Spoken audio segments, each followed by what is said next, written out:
నందినగర్ కేసీఆర్ నివాసం దగ్గర నుంచి మనం ఇక్కడ ఉన్నాము.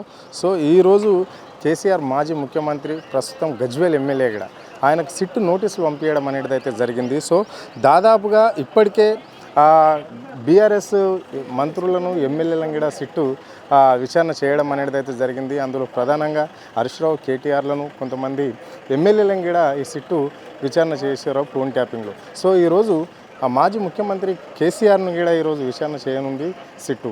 సో ఆయన ఎర్రవల్లి ఫామ్ హౌస్ నుంచి నేరుగా నందినగర్ ఆయన నివాసానికి చేరుకున్నారు కాసేపట్లో.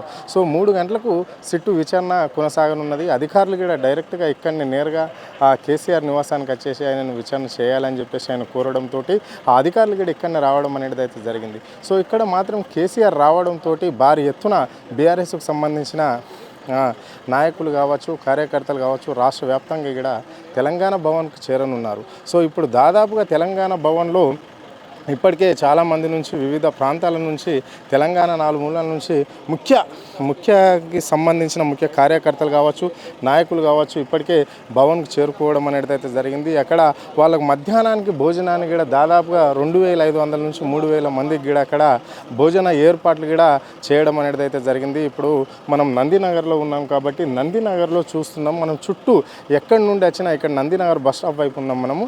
అంటే ఇక్కడ ఆల్రెడీ బార్గేట్లు వేసి పోలీసులు మాత్రం భారీ ఎత్తున గస్తీ అయితే చేస్తున్నారు. ఇక్కడ ఎవరిని కూడా అన్నోన్ పర్సన్ ఎవరిని కూడా రాకుండా ఇక్కడ వాళ్ళు చూడడం అనేది అయితే జరుగుతుంది. అంటే నందినగర్ చుట్టూ పరిసరాల ప్రాంతాలలో మాత్రం పోలీసు గస్తీ మాత్రము భారీ ఎత్తున ఉన్నట్లు మనకైతే అనిపిస్తుంది. అంటే ఇప్పుడు మనం చూస్తున్నాం ఎన్టీఆర్ భవన్ దగ్గర సర్కిల్ నుంచి అక్కడ సాగర్ సొసైటీ కావచ్చు, ఇక్కడ నందినగర్ బస్ స్టాపు, మళ్ళీ JSC Reddy chicken centre, union bank of line రోడ్లో కావచ్చు, మళ్ళీ నందినగర్ సొసైటీ దగ్గర కూడా బార్గేట్లు భారీ ఎత్తున వేయడం అనేది అయితే జరిగింది. అక్కడ తెలంగాణ భవన్ విషయానికి వచ్చేస్తే అక్కడ అగర్సెన్ మార్గ్ దగ్గర కూడా, సర్కిల్ దగ్గర కూడా ఆడ కూడా భారీగా బార్గేట్లు వేసి పోలీస్ బలగాలు అయితే మోహరించడం అనేది అయితే జరిగింది.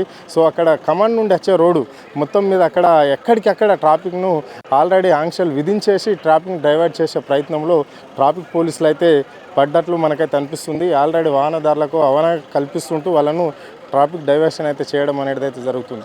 అంటే నందినగర్ చుట్టూ ప్రాంతం మొత్తం మీద పోలీస్ బలగాలతోనైతే నిండిపోయింది. ఇతరులను ఎవరిని కూడా పార్టీకి సంబంధించిన వాళ్ళనే కావచ్చు, లేకుంటే ఇక్కడ ఎవరైతే నివాసం ఉంటున్నారో వాళ్ళ ఇళ్ళకు మాత్రమే అనుమతి ఇచ్చినట్లయితే కనిపిస్తుంది. ఇక్కడ ఎవరు వచ్చినా కానీ అన్నోన్ పర్సెంట్ ఎవరైనా వస్తే మాత్రం ఏదో ఇట్లా మేము మీడియానో లేకుంటే ఇంకోటి అని చెప్తే మాత్రం వాళ్ళతోటి పూర్పులు ఆధారాలు కూడా అడిగి ఇక్కడ ఎవరైతే ఇండ్లు ఉంటారో వాళ్ళకి కూడా ఆధార్ కార్డు అడిగి లోపలికి పంపించినట్లయితే మనకైతే కనిపిస్తుంది. కానీ ఇక్కడ మొత్తం మీద ఇక్కడ పోలీసు యంత్రాంగం అయితే మనకు కనిపించడం అనేది అయితే జరుగుతుంది. ఇప్పుడే ఎర్రవల్లి ఫామ్ హౌస్ నుంచి ఇక్కడ మాజీ ముఖ్యమంత్రి బీఆర్ఎస్ అధినేత కేసీఆర్ ఇక్కడ హైదరాబాద్ బయలుదేరడం అనేది అయితే జరిగింది. కాసేపట్లో ఇక్కడ నందినగర్ రావడం అనేది జరుగుతుంది. 3 గంటలకే ఆయన విచారణను సహకరించడం అనేది అయితే జరుగుతుంది సిట్టులో.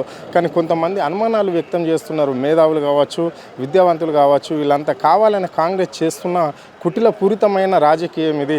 అంటే కేసీఆర్ను సిట్టు విచారణకు పిలవడము, కావాలనే ఇక్కడ మున్సిపల్ ఎన్నికల్లో బీఆర్ఎస్ పార్టీని ఓడగొట్టే ప్రయత్నంలోనే ఇలాంటి డైవర్స్ పాలిటిక్షన్ చేస్తున్నాడు రేవంత్ రెడ్డి అని చెప్పేసి కూడా కొంతమంది మేధావర్గం కూడా చెప్పడం అనేది అయితే జరుగుతుంది.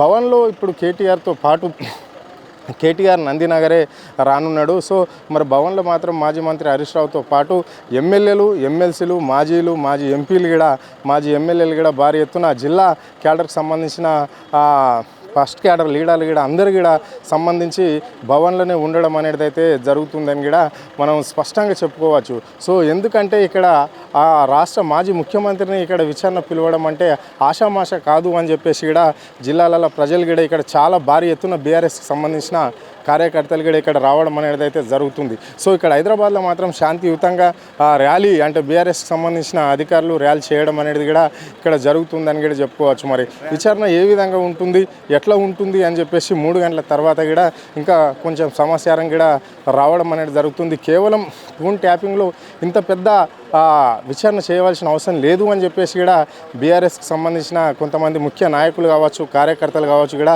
అదే మాట చెప్పడం అనేది జరుగుతుంది. ఆల్రెడీ ఇద్దరు మంత్రులను చేయడం అనేది జరిగింది, కొంతమంది ఎమ్మెల్యేలుగా చేయడం జరిగింది. కక్షపూరితంగానే ఇప్పుడు కేసీఆర్కి కూడా ఇక్కడ సిట్టు నోటీసులు పంపించడం అనేది జరిగింది అని చెప్పేసి కూడా వాళ్ళు స్పష్టంగా చెప్పడం అనేది జరుగుతుంది. కానీ నందినగర్ చుట్టూ పరిసరాల ప్రాంతంలో మాత్రం హై టెన్షన్గానే ఉంది అని చెప్పుకోవచ్చు. అలాంటిగా ఎప్పటికప్పుడు పోలీసు బలగాలు కాకిలు ఎప్పటికప్పుడు ఇక్కడ వచ్చే వాళ్ళని పోయే వాళ్ళని కూడా వాళ్ళు తనిఖీలు చేయడం అనేది అయితే జరుగుతుంది. ఇప్పుడు మనం ఈ చుట్టూ ప్రాంతాలను చూస్తున్నాము. ఎక్కడ నందినగర్ కిలోమీటర్ 2 కిలోమీటర్ల దూరం నుంచి కూడా పోలీసులు ఇక్కడ అనుమతి ఇవ్వడం లేదు. ట్రాఫిక్ని కూడా డైవర్షన్ చేయడం అనేది అయితే స్పష్టంగా కనిపిస్తుంది. మరి